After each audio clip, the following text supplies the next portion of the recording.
Y la pregunta es ¿por qué? ¿Por qué sigue subiendo el dólar si ya se formalizó el acuerdo? Si es un dato, bueno, los especialistas no dudan en responder qué es lo que está pasando. Cuando hay una devaluación, siempre aumenta el dólar. ¿Por qué la devaluación? Bueno, tiene que ver con el acuerdo con el Fondo Monetario Internacional. Desde aquí te venimos contando qué era lo que pedía esta entidad. Es cierto, no será tan impactante, pero se va a notar como devaluación, se va a notar como inflación. Vamos a repasar las medidas que anoche se dieron a conocer. Hay que decir que domingo a la noche el titular de la AFIP daba a conocer justamente el impacto de las nuevas medidas en los distintos rubros y sectores de la producción. El nuevo acuerdo, las medidas ya te las contamos. Bueno, a la larga lista de cotizaciones del dólar en nuestro país, le sumamos una más, ya son 9. Vamos a tener un dólar agro, que es temporal, que como lo sabés no se aplica en este caso a la soja, pero sí al sorgo, al girasol, al maíz. Dato clave, ¿por qué? Porque va a subir la cotización del maíz y va a llevar de la mano todo lo que tiene que ver con los derivados. Por ejemplo, cuánto maíz come un pollo, cuánto maíz hay que tener en cuenta para la alimentación de los cerdos, todo eso lo vamos a pagar los argentinos. ¿Esto va a generar inflación? Sí, claro, de manera más o menos inmediata un poco y de manera inmediata otro tanto. Bueno, ese dólar, ¿te acordás que te contábamos que podía estar en torno a los 350 dólares? Va a estar en los 340, porque se equilibró la balanza también con el dólar de importación de bienes, que va a 2.90, y de importación de servicios, que va al 3.38. Contarte que cuando estaba Guzmán, al fin de su gestión, él había dicho, bueno, ¿para qué vamos a tener un dólar para exportar? ¿Por qué no tenemos también un mismo dólar para importar? La hacemos más sencilla, le dijeron que no. Esto es lo que está ocurriendo justamente a esta hora.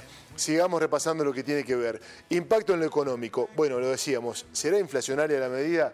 Lo va a hacer. ¿Cuánto? ¿De qué manera? Bueno, es difícil de ver, principalmente porque tiene que ver con los insumos que van a aumentar, o sea, aumenta lo que importes. Sabemos lo que tiene que ver con el packaging, los envoltorios, el plástico, los alimentos están directamente relacionados con esto y si no lo están, lo mismo, los industriales, los productores lo terminan sumando a su precio total. Esto va a generar en inflación, lo va a hacer. Tenemos más, Silvia, vamos a seguir repasando lo que tiene que ver con uno de los acuerdos que se lograron con el Fondo Monetario. Te contábamos, no querían saber nada con que Argentina siguiera utilizando la cotización oficial para ingresar a los mercados con un dólar de 300 pesos. Bueno, lo están rifando, decían. Sin embargo, Massa ha guardado para sí la posibilidad de seguir usándolo en la estabilización de la moneda. De hecho, hoy el Banco Central hizo un ingreso récord para el último mes de dólares, aún con la subida del dólar. ¿Cuánto va a liberar el Fondo Monetario Internacional a nuestro país? Esa es la pregunta que viene. Los dólares para pagarle al fondo, ¿cuántos son? Bueno, no hay datos contundentes sobre esto. Anoche Sergio Massa dijo en la tele, bueno, es mucho más de lo que esperábamos, con lo cual algunos sacaron cuentas y dijeron, serán 10.000 millones que permitirían a Argentina llegar con mucha tranquilidad a fin de año. Bueno, no se sabe. Sí, otros hablan de 7.800 millones de dólares. Cualquiera de los casos serán muy favorables, dijo Massa, es un acuerdo muy, muy favorable para la Argentina. Hoy Sergio Massa estuvo en la Sociedad Rural, hace algunos minutos nada más, tratando de reverdecer la relación del gobierno con el campo. Dijo que la ayuda, las retenciones para las economías regionales están afectando solamente a 6 y que prontamente ya no habrá retenciones para las economías regionales. Escuchá. Hay medidas transitorias que pueden ser más o menos agradables, más o menos cuestionables, pero que tienen que ver con la realidad del momento y que no se pueden analizar como mirada de largo plazo del sector sin tener en cuenta la coyuntura. Ninguno de ustedes puede desconocer el momento que el programa con el fondo y la sequía le imponen a la economía argentina y que de alguna manera exige que el trabajo que venimos haciendo de medidas de contexto tenga que ver con cuidar la estabilidad macroeconómica argentina y cuidar al sector productivo, un sector productivo tan importante. Y voy a distraerlos unos minutos hablando de otros sectores, pero para que se entienda de alguna manera, por qué es viable lo que al final les vamos a plantear para el sector. La economía argentina en los últimos 40 años ha tenido una enorme dependencia del sector agropecuario. En términos externos, cada momento de buenos precios internacionales o de buenos niveles de producción tuvo fortaleza en términos de balanza comercial y de acumulación de reservas, le dio fortaleza fiscal al Estado, y cada momento de dificultad en términos de precios o en términos de capacidad exportadora le trajo restricciones a la economía argentina. Es como si en los últimos 40 años un solo motor hubiese sido el que centralmente impulsaba el barco en el que todos viajamos, que es este barco llamado Argentina. Escuché que se habló de las retenciones a las economías regionales y quiero decirlo con toda claridad. No son 200 economías regionales como escuché recién o hace un rato que tienen retenciones. Hasta el 30 de agosto quedan solo 6. A partir del 1 de septiembre ninguna economía regional en la Argentina va a pagar retenciones. Y la verdad es que me parece importante dejarlo sentado, sobre todo porque no vale todo en campaña. Yo creo que es muy importante para cambiar la credibilidad del sistema político argentino venir y decir lo que uno puede hacer y lo que uno no puede hacer.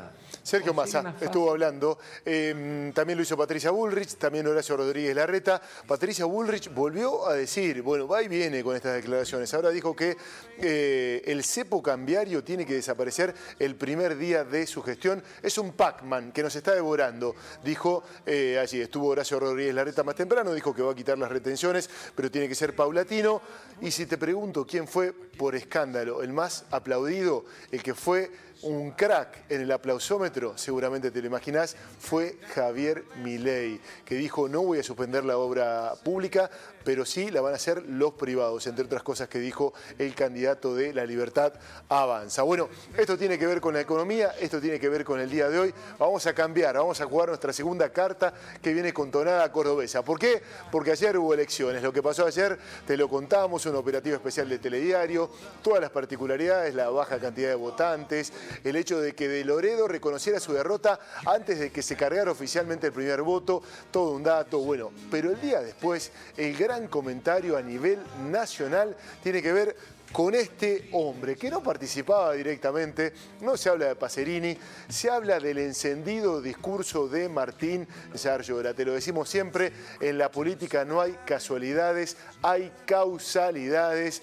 Martín Yarlora ya es el máximo líder del peronismo cordobés, que hereda de Schiaretti, que hereda de La Sota, pero quiere ponerle su propia impronta. Se ha cambiado de ropa el peronismo en la provincia, ha construido artesanalmente con su gente una nueva manera de trabajar, de tejer, y tienen su propia mística. Un discurso muy encendido que prácticamente quebró un puente, si es que lo había horas antes, con lo que tiene que ver con Juntos por el Cambio a nivel nacional. ¿Cómo seguirá? ¿Hasta dónde? Nadie se atreve a decirlo, pero muchos ya están hablando de un eje, una alianza diagonal que lo une a él, un hombre del peronismo, el peronismo cordobés, que es absolutamente refractaria al kirchnerismo, pero no al peronismo. Ayer se cantó la marcha peronista en este acto, con otros valores provinciales. Por ejemplo, lo que tiene que ver con Poggi en San Luis, que ganó con Juntos por el Cambio, pero es un hombre que viene del peronismo, es peronista. También, por ejemplo, con el nuevo gobernador de la provincia de San Juan, que ganó con Juntos por el Cambio, pero seguramente cuando escuchan la marcha dirán, che, yo también vengo de por ahí. Ya se habla de un nuevo armado en diagonal con un reclamo muy federal de las provincias. Enfrente, un lío fenomenal, una crisis que se terminó de dejar en evidencia cuando Luis Juez no subió anoche al escenario. ¿Qué le reprochan a Luis? Primero, que ayer sus fiscales fueron los primeros en abandonar los colegios, que no trabajaron en la última semana. Del otro lado, Luis Juez dice que lo traicionaron desde el día que Rodrigo de Loredo no lo acompañó en la misma fórmula.